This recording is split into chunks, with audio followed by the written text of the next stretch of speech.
Pemirsa masih di IDX langsung closing dan di segmen ini kita akan review bagaimana jalannya perdagangan di sepanjang hari ini dan kami akan kembali. Anda masih bisa berpartisipasi di WhatsApp interaktif kami di 0812 di 8788 di 3723 seperti yang tertera di layar televisi Anda nantinya. Dan saat ini kami sudah terhubung melalui Zoom bersama dengan Bapak Philip Jermi selaku Financial Educator dan Technical Analyst Sukor Sekuritas. Kita akan langsung sapa saja. Pak Philip, selamat sore, apa kabar Pak? Baik, Mas David. Selamat sore untuk Mas David dan seluruh kerabat IDX Channel.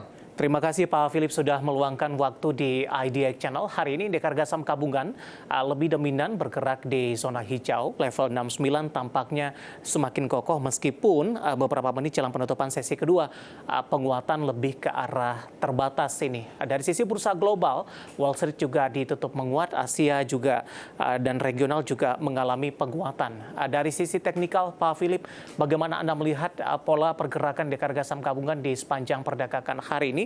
Tadi secara teknikal 6950 tampaknya belum mampu dipertahankan. Ya, kalau kita perhatikan sedikit dari pergerakan teknikalnya. Kita lihat pergerakan teknikalnya itu ada area support di level 6850 yang disentuh pada candle panjang di bulan hari Rabu tanggal 4 Oktober. Gitu ya, 4 Oktober. Nah, dari situ itu udah kelihatan akan ada potensi untuk momentum rebound.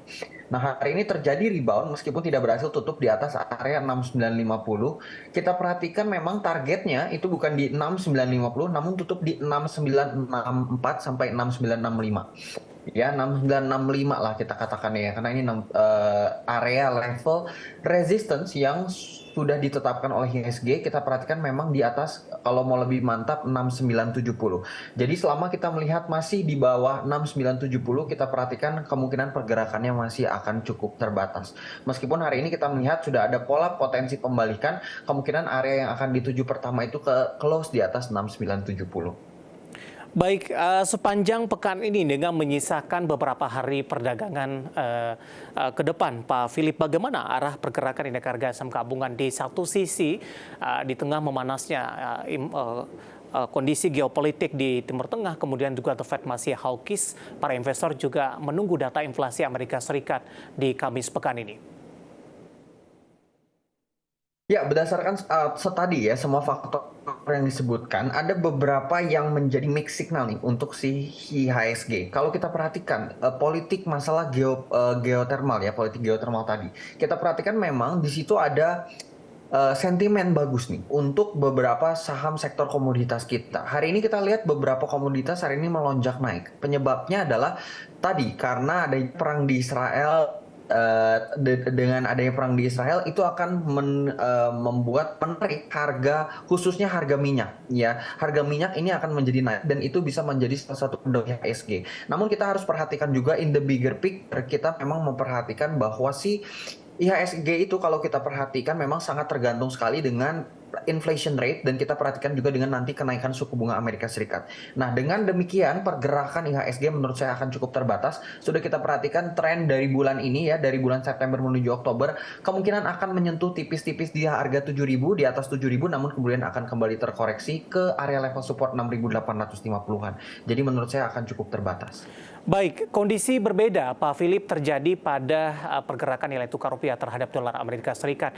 Hari ini kembali tertekan dalam dan sudah menembus di atas level 15.700-an dari data RTI yang saya pegang ini. Tadi secara intraday-nya juga sempat ke 15.734. Dari sisi teknikal, bagaimana Anda melihat pergerakan nilai tukar rupiah dan proyeksi arahnya akan kemana? Oke, untuk nilai tukar dolar terhadap IDR, memang kita perhatikan di sini pucuk dari IDR itu bisa kita perhatikan pelemahan rupiah terbesar itu terjadi itu pada bulan Desember 2022 kemarin, di mana kita perhatikan pucuknya itu mencapai 15.700, 15.773 lebih spesifiknya. Kalau kita perhatikan, ini berdasarkan teknikal, ini akan mentok kembali di harga 15.700-an. Menurut saya apakah mungkin ke 15.800? unlikely ya kalau kita berbicara berdasarkan chart teknikalnya gitu. Karena terakhir menyentuh 15.700, IDR ini sempat turun sampai 14.600. Namun sekarang kembali lari ke 15.700. Memang ini kita lihat pelemahan rupiah ini harus diwaspadai, namun berdasarkan teknikalnya sedikit unlikely untuk dia breakout dari area level 15.770 sampai 15.780.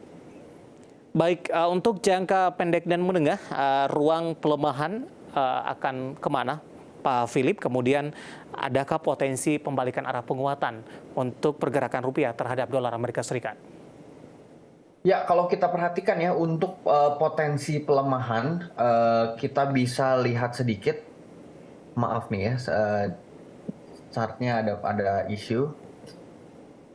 Oke. Nah, untuk potensi pelemahan kita bisa perhatikan untuk USD IDR, bisa kita perhatikan potensi pelemahannya itu kemungkinan akan ke level 15.485 kalau menguat.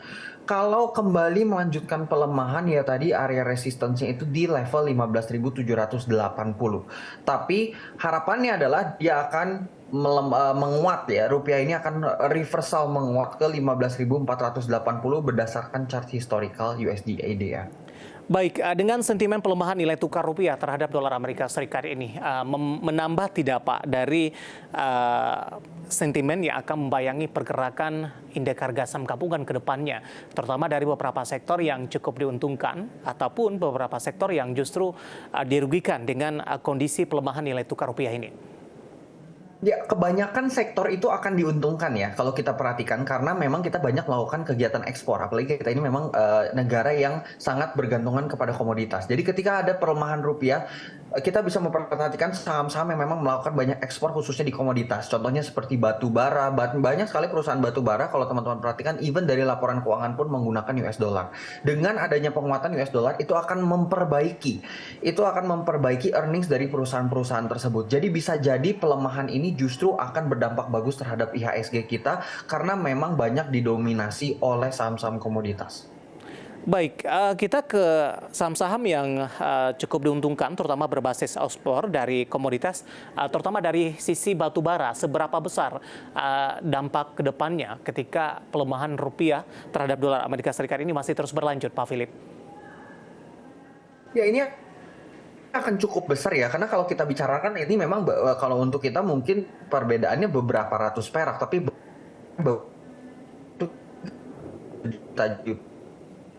Halo Pak Philip, suaranya terputus-putus Pak. Batu bara ini. Ya, jadi memang kalau kita Halo Pak Philip, suaranya terputus-putus. Pak Philip.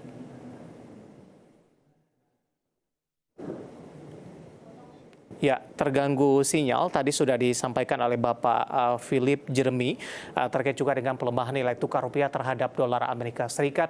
Sebenarnya ini kondisi ini sebagian besar cukup menguntungkan bagi indeks harga saham gabungan, terutama untuk sektor energi, komoditas, terutama yang berbasis dari sisi ekspor, di mana pelemahan nilai tukar rupiah terhadap dolar Amerika Serikat ini akan memberikan dampak yang cukup signifikan dari laporan kinerja nantinya, kemudian juga dari sisi perbaikan dari sisi fundamental lainnya. Pak Philip, halo Pak.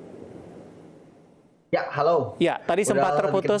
Ya, Pak Philip, menyambung perbincangan kita sebelumnya, Pak Philip, bisa diulang kembali tidak Pak? Terutama dari pertambangan batu bara ini, dampaknya akan seperti apa? Kemudian dengan kondisi seperti ini, emiten-emiten apa saja yang direkomendasikan? Terutama kalau kita lihat dari porsi ekspor yang paling besar di antara beberapa emiten tersebut. Ya, earnings tentunya akan pasti berpengaruh karena Halo Pak Philip, tampaknya terputus kembali Pak. Halo? Ya, silakan dilanjutkan Pak Philip.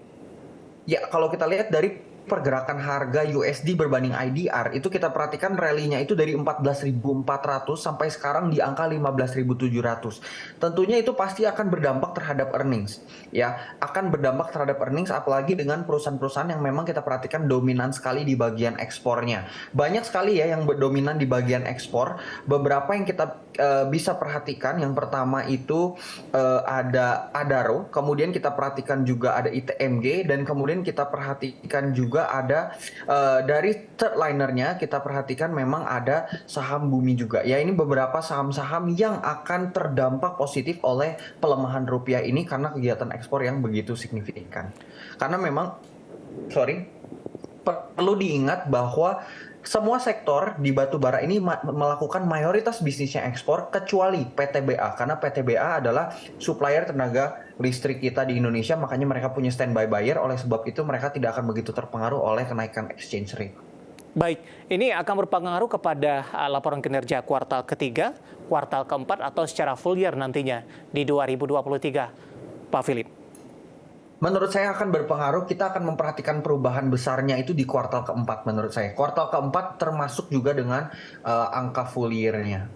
Baik, review dan rekomendasi beberapa saham yang hari ini dinilai terdampak dari pelemahan nilai tukar rupiah terhadap dolar Amerika Serikat sudah di 15.700-an, dan lagi-lagi keputusan investasi tetap ada di tangan pemirsa IDX Channel.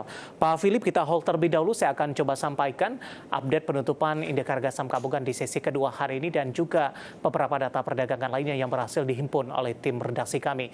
Di mana pemirsa indeks harga saham gabungan di penutupan sesi kedua hari ini masih bergerak di zona hijau, tapi penguatannya lebih ke arah terbatas, di mana indeks harga saham gabungan ditutup di level 6.922,19 mengalami penguatan di 0,45%.